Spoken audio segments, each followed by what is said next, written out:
Deep space missions generally rely on a series of ground stations with high-gain radio antennas to communicate with the Earth. This is the case, for example, for NASA, with such a network based in California, Spain, and Australia, and which support missions like the James Webb Telescope or Voyager, and last but not least, the upcoming Artemis missions. China has a similar network of ground stations called the Chinese Deep Space Network, with two major ground stations close to the cities of Jiaosu and Kashgar, respectively in the provinces of Heilongjiang and Xinjiang. But to maintain as much as possible continuous communications with deep space missions, China needed to establish a third major deep space ground station on the other side of the globe on foreign territory. To achieve this, in 2014, China chose to collaborate with Argentina. That year, the Chinese signed an agreement with the Argentinian government led by Cristina Kirchner, enabling China to lease a piece of land in the province of Neuquén in the north of the Patagonian desert for a period of 50 years. This is where the Chinese have built what is now known as Espacio Lejano Station, spanning an area of 200 hectares.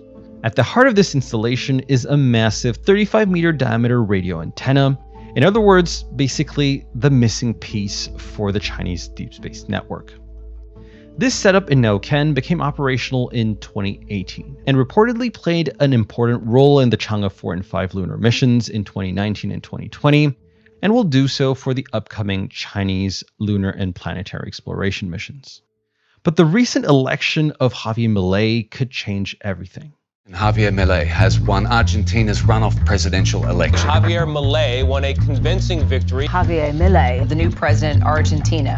Milei has been supportive of a pro-US foreign policy and adopted an offensive stance against China during his campaign, saying he was skeptical about, quote-unquote, working with communists. Nosotros no hacemos pacto con comunistas. During his election, Javier Milei threatened to cut ties with Brasilia and Beijing, called China an assassin, and has also been highly critical of the BRICS, of which China is a member.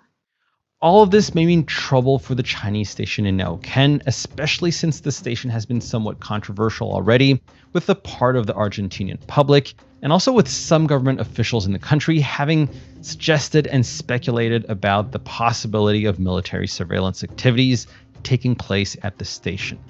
And in the past, some US government officials have also put their weight behind this narrative, concerned about the military potential of Chinese activities in Neuquén.